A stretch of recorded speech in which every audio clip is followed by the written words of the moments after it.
अस्सलामुअलैकुम ख़वातीन और हज़रात, फ़ला टॉक्स के एक और एपिसोड में खुश आमदीद। आज का टॉपिक काफ़ी इंटरेस्टिंग है और आपने नोटिस किया होगा कि फ़ला टॉक्स पर हम लोग छोटे-छोटे टॉपिक्स पे बात करते हैं लेकिन गहराई वाले टॉपिक्स होते हैं।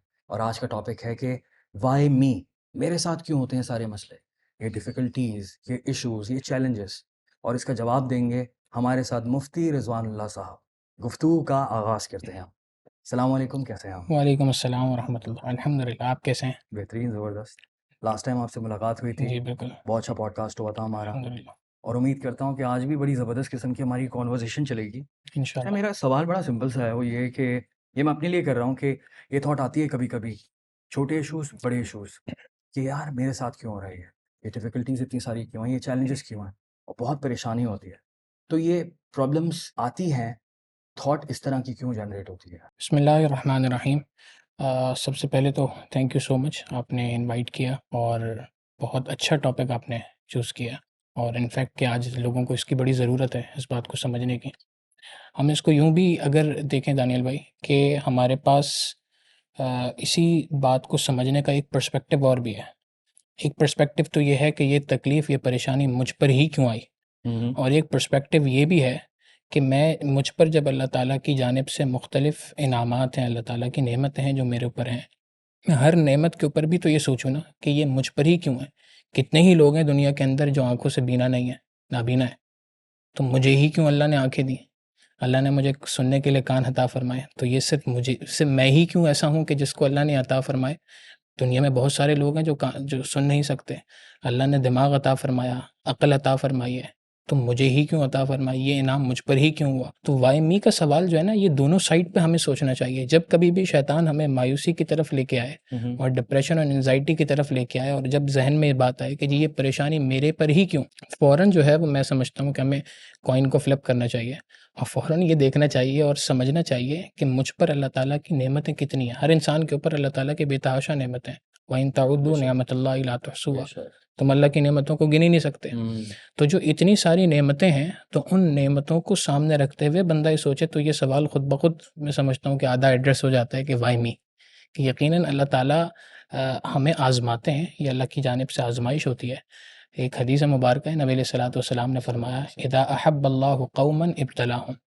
अल्लाह ताला जब किसी कौम से, किसी फ़र्द से, किसी इंसान से मोहब्बत करता है, तो उसकी मोहब्बत की दलील ये होती है कि अल्लाह ताला उसे आज़माइश में मुब्तला कर देता है। यही वजह है कि आप देखें, जितने अम्बिया अलैहिमुस्सलातु वस्सलाम दुनिया में तशरीफ़ लाए, सब के ऊपर आज़माइश आई।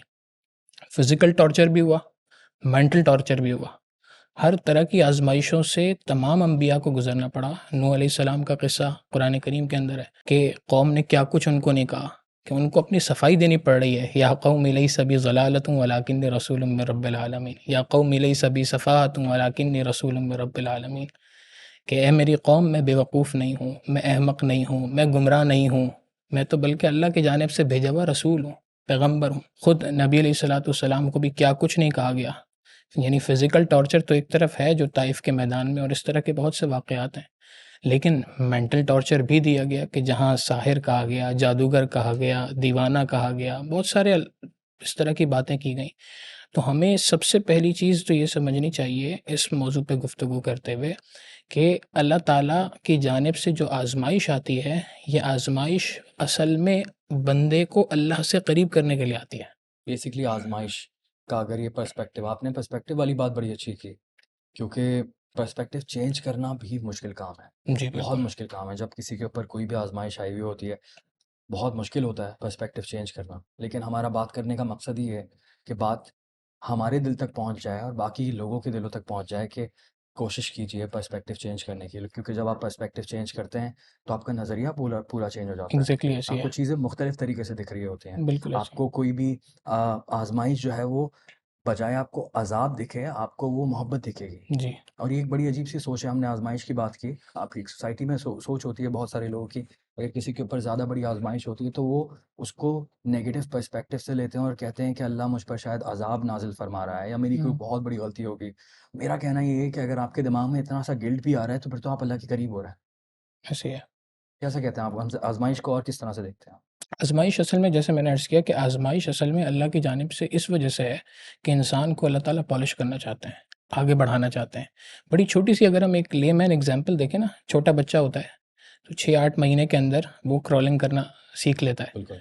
अब उसके बाद जब उसकी चलने की बारी आती है ना, तो क्या करते हैं वालिदैन उसको दोनों तरफ से पाँव हाथ पकड़ते हैं उसका और अपनी उँगली उसके हाथ में देते हैं। अब वो उँगली पकड़ता है और उसको फिर चलाने की कोशिश करते हैं। एक साइड से माँ ने पकड़ा है, एक साइड से बाप ने पकड़ा हुआ है।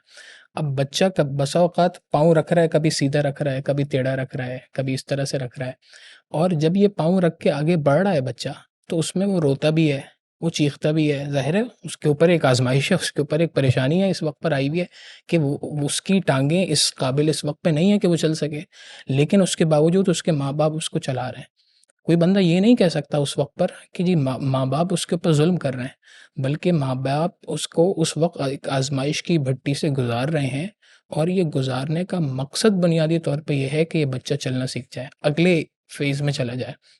अल्लाह रब्बुल इज़्ज़त भी बेऐन ही इसी तरीके से इंसानों के ऊपर जब आज़माइश भेजते हैं, तो आज़माइश भेजने का मकसद ये होता है, इम्तिहान में डालने का मकसद यही होता है कि इस बंदे को पॉलिश करना है, ग्रोथ। इस बंदे को ग्रो करना है और ये ग्रोथ आनी हमारी ही वजह से होती है। यानी बसा औक़ात हमने अल्लाह से कोई दुआ माँगी होती है। बसा औक़ात हमने किसी के साथ कोई नेकी ऐसी कर दी कि उसने दुआ दे दी। वालिदैन की दुआ लग गई, किसी बुज़ुर्ग की दुआ लग गई, किसी की हमने मदद की, उसकी दुआ हमें लग गई और उस दुआ के बदले अब अल्लाह ने उस र प्लान कर लिया कि इस दुआ को कबूल कर लिया तो इसको उस सर्टेन लेवल तक पहुँचाना है।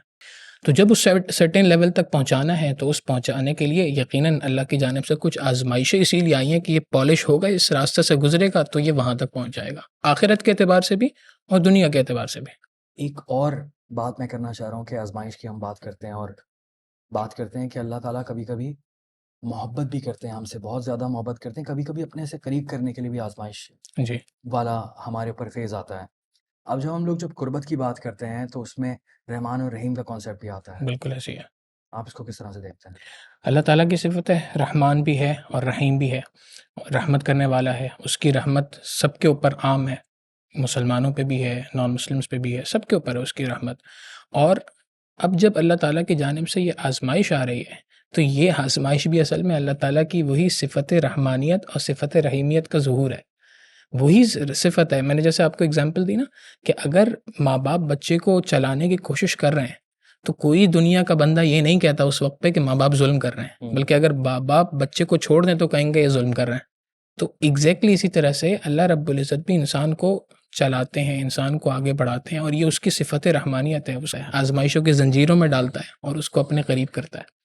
और इसके ज़रिए से उसकी दुनिया की भी ग्रोथ है और आखिरत की भी फ़वाइद अपनी जगह पर है। अब मैं ज़रा पॉडकास्ट को ना उसके मेन टॉपिक पर लेकर आता हूँ, क्योंकि मैंने काफ़ी टाइम इस बारे में सोचा था कि आज़माइश पर बात करूँगा तो आई थिंक एक टॉपिक पर सबसे ज़्यादा बात करनी चाहिए, क्योंकि हम सबके एक्सपीरियंसेस होते हैं और मैंने काफ़ी टाइम पहले ये चीज़ सीखी थी। कांस्टेंट प्रैक्टिस है मेरी और कोशिश कर रहा होता हूँ प्रैक्टिस की, और वो है तवक्कलतु अलल्लाह। मैं चाहता हूँ कि आप इसको एलैबोरेट कर दें, फिर मैं अभी अपना ओपिनियन दूँगा और फिर हम थोड़ा-सा इस पर बात करेंगे कि कितनी ज़्यादा इम्पोर्टेंट चीज़ है, तवक्कल होता क्या है, तवक्कलतु अलल्लाह है क्या? इसका मिसकंसेप्शन क्या है? ये कैसे इसको हम प्रैक्टिस कर सकते हैं और कैसा अपने अंदर इंटरनलाइज़ कर सकते हैं? बहुत ही खूबसूरत आपने बात की और बड़ी ज़बरदस्त टॉपिक है ये और हमें समझना चाहिए। शायद मैं एक बात ये समझता हूँ कि हमारी यूथ आजकल जो है वो शायद तवक्कुल का मतलब कुछ और समझती है और दीन का पर्सपेक्टिव इस बारे में थोड़ा सा डिफरेंट है। सही बात। तवक्कुल का मतलब आम तौर पे ये समझ लिया जाता है कि बस अल्लाह की ज़ात पे भरोसा है, बस मैंने हाथ उठा ले बंदा, वो जो कॉन्सेप्ट है अल्लाह मालिक है, अल्लाह हर मालिक है। चीज़ पे हर चीज़ पे अल्लाह मालिक, हर चीज़ पे अल्लाह मालिक है। इसका मतलब ये है कि आप जानबूझ के मेहनत नहीं करना चाहते और आप वाक़ई अवॉइड करना चाह रहे हैं और ये आप एक्सक्यूज़ दे रहे हैं, हुँ। तो ये तो इसके अंदर मेहनत नहीं है। बिल्कुल आप ऐसी है। एक सहाबी अल्लाह के रसूल सल्लल्लाहु अलैहि वसल्लम के पास सफ़र करके तशरीफ़ लाए। हुँ, हुँ। नबी अलैहिस्सलाम बैठे हैं मस्जिद नबवी में, सफ़र करके आए, तो नबी अलैहिस्सलाम ने सवाल किया कि भाई आप किस सवारी पे सफ़र किया आपने? अल्लाह के रसूल ऊँट पर सफ़र किया है। तो ऊँट बाँध दिया बाहर? तो उन्होंने कहा नहीं अल्लाह के रसूल ऊँट बिठा के आ गया हूँ, अल्लाह पे भरोसा है, इंशाअल्लाह अल्लाह ताला हिफ़ाज़त करेंगे। तो नबी अलैहिस्सलाम ने फरमाया नहीं जाओ, पहले जाके ऊँट को बाँध दो और बाँधने के बाद अल्लाह पे तवक्कुल करो। तो पैगाम ये है इसके अंदर जो हमें सही इसकी अंडरस्टैंडिंग डेवलप करता है कि अल्लाह ताला ने हमें 2 चीज़ें अता फ़रमाई हैं और हमें 2 चीज़ों के कॉम्बिनेशन को यूज़ करने का हुक्म दिया है। एक चीज़ है हमारी फ्री विल, यस। ठीक है, इख्तियार अल्लाह ने दिया हमें है, इख्तियार दिया है, इख्तियार दिया है। असबाब के दर्जे में हमें बनाया है। मुफस्सिरीन ने कुरान करीम की आयत की जहाँ तफसीर लिखी है, एक बात कुरान करीम में जगह-जगह है कि अल्लाह ताला ने आसमान और ज़मीन को 7 दिन में पैदा फरमाया। और दूसरी तरफ ये भी बात है कि अगर तुम्हारा रब चाहे तो कुन फयकून, वो कहे हो जा और वो हो जाए। तो कुन फयकून की जिसकी पास पावर है, उसने आसमान और ज़मीन के बनाने में 7 दिन लगाए। क्या वजह है? तो उलमा ने उसकी वजह लिखी कि हमें मैसेज असल में इसमें कि ये जो दुनिया है अल्लाह ने असबाब के दर्जे में रखी है। यहाँ पर तुमने हर काम को सबब के दर्जे में करना है। तो हमें अल्लाह ने 2 काम करने का हुक्म दिया हर चीज़ में। एक काम है मैंने अपने असबाब को, अपनी विल को इस्तेमाल करते हुए अपना इनपुट पूरा 100% देना है। 100%। ये मुझसे दीन का मुतालबा है, अल्लाह के रसूल की सुन्नत है। और फिर दूसरी बात ये कि तमाम एफर्ट्स लगाने के बाद अब तुमने भरोसा अल्लाह की ज़ात पे करना है कि या अल्लाह इनपुट मेरे हाथ में था, वो मैंने कर लिया, आउटपुट और रिज़ल्ट वो मेरे हाथ में नहीं है, उसके लिए मैं आपके ऊपर भरोसा करता हूँ। आपने बड़ी ज़बरदस्त बात की कि ये दीन का मुतालबा है और आप अलैहिस्सलाम की सुन्नत है। जी, मतलब तवक्कल तो अल्लाह जो है वो सिंपल है मेहनत करना, जी, और मेहनत करना दीन का मुतालबा है। मेहनत करना आप अलैहिस्सलाम की सुन्नत है। सुन्नत है। देखिए ना, हिजरत का मौका था, बहुत सारे लोगों ने हिजरत की, मक्का से निकले मदीना आए, हर किसी ने अपने-अपने अंदाज़ में की। लेकिन चूँकि नबी तो एक एग्ज़ाम्पल सेट करने के लिए आए ना दुनिया में, अल्लाह के रसूल से बड़ा बहादुर तो कोई नहीं हो सकता दुनिया में। हुँ, हुँ। लेकिन उसके बावजूद नबी अलैहिस्सलाम ने हिजरत कैसी की? खामोशी से रात को निकले, लंबा चक्कर काट के गए, गारे सौर में 3 दिन छुपे रहे, असबाब इख्तियार किए। हालाँकि नबी को भी ये बात पता है कि अल्लाह ने मुझे भेजा है पूरी दुनिया में मेरा पैगाम आम करने के लिए, हुँ। और पैगाम आम करने के लिए मैंने मदीना जाना है। तो इसका मतलब मेरी ज़िंदगी की हिफाज़त तो होनी ही होनी है। होनी ही होनी है।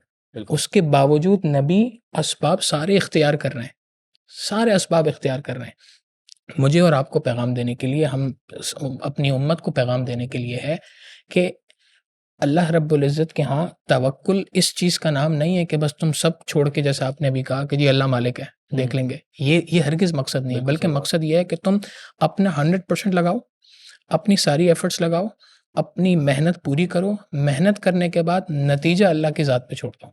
जो बड़ी सिंपल सी एग्ज़ाम्पल हमें मिलती है कि जब हम देखते हैं एक फार्मर है ना, तो वो मेहनत करता है, हल चलाता है, फिर हल चलाने के बाद बीज बोता है, फिर उसके बाद फ़ील्ड को बराबर करता है, फिर पानी डालता है। यहाँ तक सारे काम उसके ज़िम्मे हैं, वो ये सारे काम करेगा, लेकिन अब इससे फ़सल निकलेगी कि नहीं निकलेगी, ये उसके ज़िम्मे नहीं है। सही बात है। यहाँ पे आके वो अल्लाह की ज़ात पे भरोसा करता है। तो भरोसा, तवक्कुल तो अलल्लाह जो आपने ज़िक्र किया, तवक्कल तो अलल्लाह है, और ये इस्लाम का बहुत बड़ा एक बड़ा इम्पोर्टेंट कॉन्सेप्ट है। लेकिन ये तवक्कुल है असबाब इख्तियार करने के बाद मुसब्बिबुल असबाब पे नज़र रखना। हुँ। बगैर असबाब के सिर्फ मुसब्बिबुल असबाब पे नज़र, ये नहीं है। और ये बेसिकली मुझे लगता है कि ज़हनी सुकून के लिए भी बड़ी ज़बरदस्त चीज़ है। एग्ज़ैक्टली। जो लोग इसको मतलब इसके अगेंस्ट जाते हैं, कहने का मकसद ये है कि हर चीज़ को अपनी ज़िंदगी की अपने कंट्रोल में रखना चाहते हैं, जो सोचा है वही होना चाहिए, जी, अगर वो नहीं हुआ तो फिर प्रॉब्लम्स हो जाएँगी, फिर तो मेंटल हेल्थ ख़राब होगी, तबीयत ख़राब होगी, नाउम्मीदी आ जाएगी ज़िंदगी में।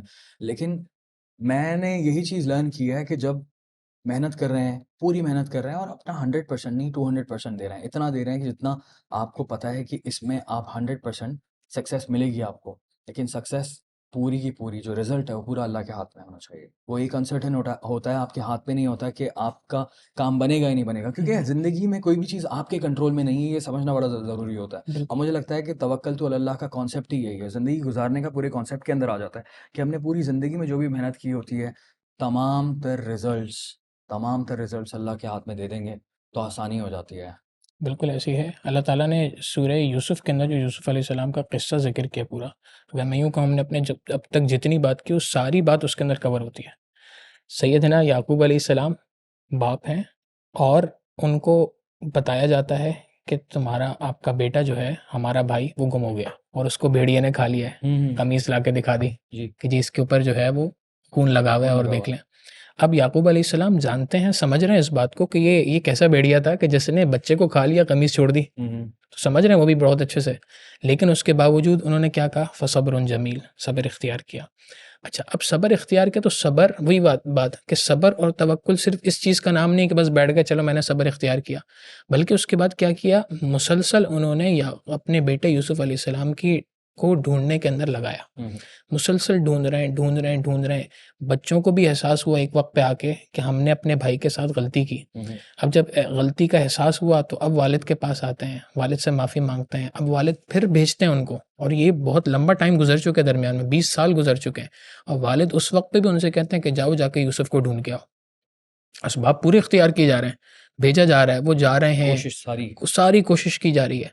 और फिर उसमें एक और अजीब दरमियान में वाक़या ये भी है कि यूसुफ अलैहिस्सलाम, याकूब अलैहिस्सलाम ने अपने बेटों से बात की, जब तुम लोग मिस्र में दाखिल हो तो मिस्र में अलग अलग दरवाजे से जाना, एक दरवाजे से इकट्ठे ना चले जाना, कि तुम्हारे इत्तेहाद और इत्तेफाक को कोई देखे तो उसको हसद ना हो। अब यहाँ पे भी देखा जाए तो यह सबब ही था ना कि उनको डिस्ट्रीब्यूट किया। चाहते तो कह देते कि भाई तुम सब के सब जो है ना वो एक दरवाजे चले जाओ, अल्लाह मालिक है, लेकिन नहीं। और जब सारे बच्चे अपने भाई को ढूंढने से नाकाम हो गए और वापस आए याकूब अलैहिस्सलाम के पास और आके कहा कि अब्बाजान यूसुफ तो नहीं मिल रहा है, आप तो अपनी आंखें ज़ाया कर बैठे हैं यूसुफ के पीछे। तो उन्होंने उस वक्त पे जो जुमला कहा वो कुरान करीम ने कोट किया, या बनी यज़हबू फतहस्ससू मिन यूसुफ व अखीही वला तयअसू मिन रौहिल्लाह, कि मेरे बच्चों जाओ दोबारा और दोबारा जाके ढूंढो। और साथ में क्या कहा, वला तयअसू मिन रौहिल्लाह, अल्लाह की रहमत से मायूस मत होना। इन्नहु ला ययअसु मिन रौहिल्लाहि इल्लल कौमुल काफिरून, अल्लाह की रहमत से तो सिर्फ काफिर आदमी ही मायूस हो सकता है। मोमिन अल्लाह पे भरोसा करने वाला और अल्लाह से मायूस हो जाए, नहीं हो सकता। अब जब असबाब भी पूरे इख्तियार किए जा रहे हैं, भरोसा भी अल्लाह की ज़ात पे है, तो अल्लाह रिजल्ट क्या देते हैं आप ये देखें। अल्लाह ताला ने याकूब अलैहिस्सलातु वस्सलाम को से उनका बेटा लिया, आजमाइश आ गई ना, जो महबूब बेटा था वो ले लिया, आजमाइश आ गई। अब अल्लाह रब्बुल इज़्ज़त की ज़ात पर भरोसा किया और सब्र भी इख्तियार किया, असबाब भी पूरे इख्तियार किए, तो अल्लाह ताला ने रिज़ल्ट क्या दिया? सबसे पहली चीज़ बेटा लौटा दिया। जब बेटा गया था तो सिर्फ बेटा था, वापस दिया है तो वक्त का नबी भी है, वक्त का बादशाह भी है। अजीब बात कि लौटाने का तरीक़ेकार क्या इख्तियार किया कि यूसुफ अलैहिस्सलाम ने जब अपने भाइयों को पहचाना और उनको अपना इंट्रोडक्शन कराया तो उनसे कहा, अच्छा ये मेरी कमीज़ ले जाओ और मेरे वालिद के चेहरे पे डाल देना, उनकी बिनाई लौट आएगी, फिर उनको लेके आ जाना। अब बच्चों ने यही किया, जब कमीज़ डाली चेहरे के ऊपर तो उनकी बिनाई लौट आई।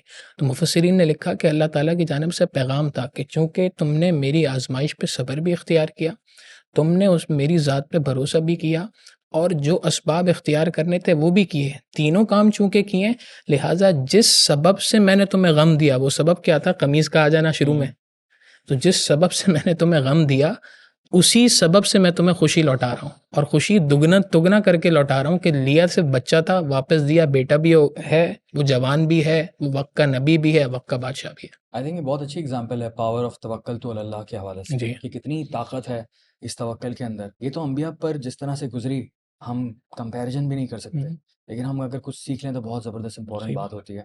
और तवक्कल तो अल्लाह के बारे में मैं अपना ज़ाती पर्सपेक्टिव ये देना चाहूँगा कि ज़िंदगी के अंदर मेरे साथ भी काफ़ी ज़्यादा इश्यूज़ रहे हैं, छोटे-मोटे, लेकिन जब मैंने ये थॉट लेकर आया, मैं इस थॉट को जब मैंने ज़्यादा प्रैक्टिस की इसके साथ, तो मुझे लगता है कि इश्यूज़ मुझे काफ़ी फेड होते हुए दिखे। मुझे लगा कि यार इश्यूज़ इतने बड़े नहीं थे, अगर सारी चीज़ें अल्लाह के हाथ में छोड़ दी जाएँ, मेहनत आप करते रहें, सारी कोशिश करते रहें, रिज़ल्ट्स अल्लाह के हाथ में छोड़ दें, तो चीज़ें आपके लिए बेहतर ही होती हैं, क्योंकि यही तो तवक्कल है। बिल्कुल ऐसे ही और है। ये जो आपने पूरी एग्ज़ाम्पल दी, स्टोरी, ये पूरी बहुत अच्छी एग्ज़ाम्पल है इस चीज़ के लिए, इस चीज़ को समझने के लिए कि तवक्कल तो अल्लाह होता क्या है। और एक और बात मैं इसमें ऐड करना चाहूँगा, हज़रत याकूब अलैहिस्सलाम के आपने रोने के हवाले से ज़िक्र किया।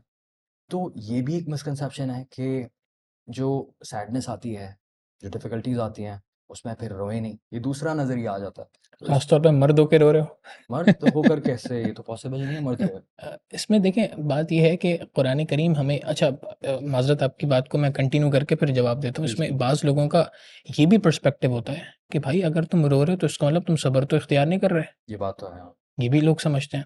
हालाँकि खुद याकूब अलैहिस्सलाम की मिसाल है कि उन्होंने 23 साल यूसुफ अलैहिस्सलाम की याद में और रोते हुए गुज़ारे और और इतने सब्र भी किया है। सब्र भी किया है। तो मतलब रोना एक नेचुरल इमोशन है, जी, ये समझना होगा कि बिल्कुल। रोना चाहे लड़का हो, लड़की कोई भी हो, रोना ज़रूरी है, नेचुरल इमोशन है, उसके लिए उसको देखकर कोई शेम नहीं होना चाहिए। बिल्कुल ऐसे ही ये है। कोई बुरी चीज़ नहीं है, एक नेचुरल चीज़ है।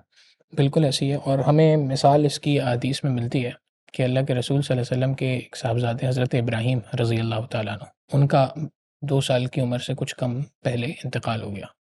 अब जब उनका इंतकाल हुआ तो सहाबा बड़े में से बाज़ लोगों ने देखा कि नबी सलाम के चेहरे मुबारक से गम भी नज़र आ रहा है और अल्लाह के रसूल की आंखों से आंसू भी बह रहे हैं।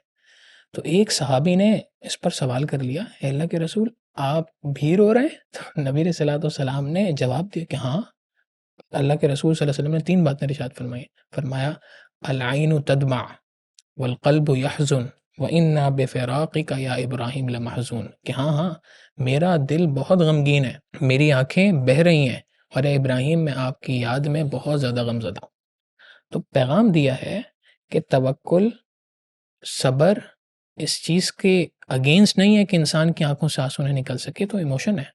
बिल्कुल अल्लाह रब्बुल इज़्ज़त इसको पसंद फरमाते हैं कि बंदा की आँखों से आँसू भी जारी हैं, उसके बावजूद वो अल्लाह की ज़ात पे भरोसा करके बैठा है और वो उस वक़्त पर भी अल्लाह ताला के साथ कनेक्शन के अंदर है। अच्छा, यहाँ पर ज़ाहिर एक चीज़ और हमें समझने की ज़रूरत है, हुँ। वो है बर्दाश्त में और सब्र में एक बड़ा फ़र्क है। अगर आप इसको थोड़ा-सा समझें कि इसके दरमियान क्या फ़र्क है? आप बताएँ प्लीज़। बर्दाश्त और सब्र में फ़र्क है। बर्दाश्त का मतलब तो बड़ा सिंपल सा है कि एक चीज़ मेरे पास एक परेशानी आई, एक मुसीबत आई, और मैंने उसके ऊपर टॉलरेट कर लिया, बर्दाश्त कर लिया। बर्दाश्त कर लिया। और सब्र ये है कि वो परेशानी या वो चीज़ उसको मैं टॉलरेट भी कर रहा हूँ और वो चीज़ मुझे अल्लाह से करीब करती जा रही है। तो अगर उसका रिज़ल्ट ये है कि वो अल्लाह से करीब कर रही है, तो यही चीज़ सब्र में कन्वर्ट हो जाती है। और यही चीज़ जो है वो अल्लाह ताला की जानिब से एक बहुत बेहतरीन इबादत है। कुरान करीम ने इसको इबादत करार दी ना, फ़स्बिर सब्रन जमीला, ये तो बहुत बड़ी इबादत है। यानी ना बंदा नमाज़ पढ़ रहा है, ना रोज़ा रख रहा है, ना ज़कात दे रहा है, ना कोई कुरान की तिलावत कर रहा है। मुसलसल वो गम की कैफ़ियत में है, लेकिन वो उस गम की कैफ़ियत में अपने आप को अल्लाह के साथ कनेक्ट कर रहा है। तो ये अल्लाह से कनेक्शन जो है बुनियादी तौर पे यही उसके लिए मुसलसल 24 घंटे की जो है वो इबादत है। क्या बात है! मतलब तवक्कल तो अल्लाह और सब्र भी इस उम्मीद के साथ कि अल्लाह बेहतर करेगा। बिल्कुल। एंड आई थिंक ये बड़ा ज़बरदस्त किस्म का आपने पूरा कॉन्सेप्ट को समझाया है और बहुत ही कुछ बड़ी-बड़ी एग्ज़ाम्पल्स के साथ हुँ। और बहुत ही गहरी एग्ज़ाम्पल्स के साथ कि पूरा का पूरा कॉन्सेप्ट क्लियर हो रहा है इसके अंदर कि डिफ़िकल्टीज़ क्यों आती हैं, किस तरह की आती हैं और कितने लोगों के साथ हमारे पास एग्ज़ाम्पल्स बड़ी-बड़ी मौजूद हैं और किस तरह से हमारे अंबिया ने टैकल किया, हमें किस तरह से टैकल करना चाहिए और तवक्कल तो अल्लाह की इम्पोर्टेंस को समझना होगा, अल्लाह से उम्मीद लगाने की इम्पोर्टेंस को समझना होगा। जी, बिल्कुल ऐसे ही है। अच्छा, बर्दाश्त और सब्र का जो आपने डिफ़रेंस बताया है, ये तो अब काफ़ी बड़ा डिफ़रेंस हो गया है कि बर्दाश्त करना थोड़ा कदरे आसान लग रहा है एज़ कम्पेयर टू सब्र। अब उस बर्दाश्त की सिचुएशन में अगर हम हैं, तो उसको सब्र में कैसे कन्वर्ट करें? बहुत आसान है, बहुत ही आसान है। कुरान करीम में अल्लाह ताला ने ये बात ज़िक्र फ़रमाई कि तुम अल्लाह की याद के साथ, अल्लाह को याद करने के साथ तुम अपने दिलों का सुकून पाओगे। अला बिज़िक्रिल्लाहि तत्मइन्नुल क़ुलूब। तो सब्र बुनियादी तौर पे आता है इंसान को अल्लाह की याद के साथ। अच्छा, हम अगेन जैसे हमने उस पे बात की तवक्कुल पे, एग्ज़ैक्टली इसी तरह से हम अल्लाह की याद को एक बड़ा मिसकंसेप्शन के तौर पे इस तौर पे समझते हैं कि अल्लाह की याद का मतलब है मेरे हाथ में तस्बीह हो। अल्लाह की याद का मतलब है मस्जिद में जाऊँ। अल्लाह की याद का मतलब है मैं नमाज़ पढ़ूँ। हालाँकि याद का मतलब है रिमेम्बरेंस, और रिमेम्बरेंस दिल से होती है, ज़बान से तो नहीं होती। बिल्कुल, माँ बिल्कुल। कहती है, "भई मेरा दिल तुम्हें याद कर रहा है।" ये नहीं कहती कि मेरी ज़बान तुम्हें याद कर रही है। तो दिल से याद होती है। तो दिल से याद करने का मतलब ये है कि अल्लाह के रसूल सल्लल्लाहु अलैहि वसल्लम ने हमें उसको प्रैक्टिकली दिखाया। हम देखें अगर कि नबी अलैहि सलाम ने हमें हर एक स्टेप के बाद, यानी हम खाना खाने बैठे हैं तो एक दुआ सिखलाई, खाने से उठे तो दुआ सिखलाई, आईना देख रहे हैं तो दुआ सिखलाई, कपड़े बदल रहे हैं तो दुआ सिखलाई, वॉशरूम जा रहे हैं तो दुआ सिखलाई, वॉशरूम से बाहर निकल रहे हैं तो दुआ सिखलाई। मकसद क्या है? एक चीज़ तो ये है, एक एंगल ये है कि सारी दुआएँ याद होनी चाहिए और पढ़नी चाहिए हमें। हुँ, हुँ। ये अपनी जगह। असल मकसद क्या है? मकसद और ऑब्जेक्टिव ये है कि इंसान को अल्लाह ताला से बात करनी चाहिए। इंसान अल्लाह से बातचीत करे। हज़रत डॉक्टर अब्दुल हई साहब आरफ़ी रहमतुल्लाह अलैह एक बहुत बड़े बुज़ुर्ग गुज़रे हैं। ये बात कहा करते हैं, भाई चुपके अल्लाह से बातें किया करो, तुम्हें अल्लाह ताला उस मकाम पे पहुँचा देंगे, तुम्हें खुद समझ नहीं आएगा कि मैं कितनी जल्दी अल्लाह के कितना करीब हो गया। तो परेशानी आ रही है, तकलीफ़ है, तो जैसे हमने कहा कि बर्दाश्त को सब्र में कन्वर्ट करने का तरीका ये है कि इंसान अल्लाह से बातचीत करे। ज़रूर उसके लिए मुसल्ले पे बैठना कोई ज़रूरी नहीं, उसके लिए हाथ उठाना कोई ज़रूरी नहीं। इंसान दिल ही दिल में अल्लाह से बात करे। दिल ही दिल में इस तरह से कि मैं सोने से पहले बात करूँ, मैं सोने से चलते-फिरते किसी भी मुश्किल में हूँ, गाड़ी चला रहा हूँ या कहीं मैं अकेला बैठा हूँ, क्या ऐसा है कि जिस तरह से हम किसी जानने वाले से, किसी दोस्त से बात करते हैं, दिल में बात करते हैं या मुँह से बात करते हैं, क्या इस तरह से बात करें? जी, बिल्कुल। बिल्कुल इस तरह से हम अल्लाह से बात कर सकते हैं, या बैठ कर सकते हैं, बिल्कुल। क्योंकि मैं इस चीज़ को बहुत ज़्यादा बिलीव करता हूँ, क्योंकि कनेक्शन वाली जो आपने बात की है कि जिस तरह से हम किसी भी ऐसे इंसान की एग्जाम्पल देता हूँ जो कि हमारे दिल से बहुत करीब है, तो अपने मसले उससे डिस्कस करते हैं, उससे मिलकर बात करते हैं कि यार दिल हल्का हो जाता है। तो जब मैं इस प्रैक्टिस की बात करता हूँ कि बैठे बैठे सोने से पहले रैंडम प्लेसेस पर मैं दिल में अल्लाह से बातें करना शुरू कर दूँ, कोई भी इशू है फौरी तौर पे डिस्कस करना है मुझे, किससे करूँ? बिल्कुल, अल्लाह से। अल्लाह रब्बुल इज़्ज़त तो से। अगर ये एक बहुत छोटी सी प्रैक्टिस है, लेकिन ये बहुत बड़ा इम्पैक्ट क्रिएट करती है। मैं बहुत कंसिस्टेंसी के साथ इस प्रैक्टिस को नहीं करता, लेकिन मुझे पर्सनली बहुत दिल के करीब लगती है ये चीज़। वो एक फीलिंग ही अलग लगती है, एक पर्सनल कनेक्शन वाली फीलिंग आती है कि मेरे पास एक प्रिविलेज है कि मैं अपने क्रिएटर से कभी भी किसी भी वक्त कनेक्ट हो सकता हूँ। बिल्कुल ऐसे ही है। अकेले में बस बातें कर रहा हूँ, जिस तरह से मैं किसी दोस्त को अपना सारे दिन का अहवाल बता रहा होता हूँ। छोटे मसले, जैसे हदीस के अंदर भी है कि जूते का तस्मा भी तस्मा टूट भी जाए टूटे। तो अल्लाह से मांगा जाए। तो ये तो बहुत छोटी एग्जाम्पल है। तो हमारे साथ तो ज़िंदगी में बहुत सारे इशूज़ चल रहे होते हैं, छोटे बड़े, लेकिन ये है कि अगर हम बातचीत का सिलसिला शुरू करें रेगुलर बेसिस पे, हुँ। रोज़ की बेसिस पे, 5 मिनट 10 मिनट, तो आपको क्या लगती है ऐसी practice? What do you think about this? मौलाना अशरफ अली थानवी साहब रहमतुल्लाह अलैह फरमाया करते थे कि तुम अगर इस काम को करना शुरू करोगे, तो अल्लाह ताला तुम्हारी ज़िंदगी में इनक़िलाब बर्पा कर देंगे। इसको कहते हैं क्या है? मनाजात कहते हैं? मुनाजात भी कह सकते हैं, बिल्कुल। इसके देखें, इस्लाम ने इसको कोई एग्ज़ैक्टली एक कोई टर्मिनोलॉजी। टर्मिनोलॉजी डिफ़ाइन नहीं की इसकी, लेकिन इसके लिए टर्मिनोलॉजी यही है कि अल्लाह की याद। कुरान करीम में ना, वज़्कुर रब्बका फ़ी नफ़्सिका तज़र्रुअन व ख़ीफ़ा, दिल ही दिल में गिड़गिड़ाते हुए अल्लाह को याद करो।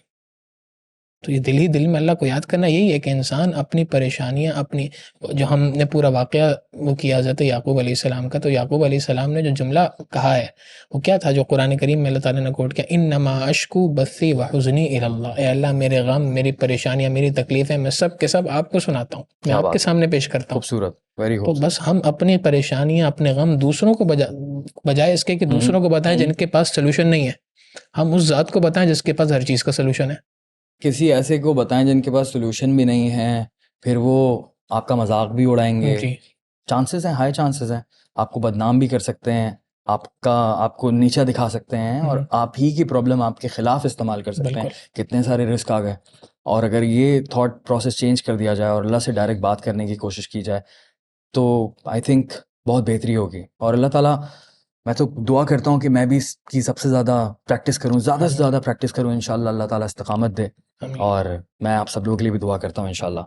मुझे बड़ा अच्छा लगा इस टॉपिक पे बात करने में कि व्हाई मी, मुझ पर ही क्यों आते हैं सारे अज़ाब, मुझ पर ही क्यों इतनी डिफ़िकल्टीज़ आती हैं।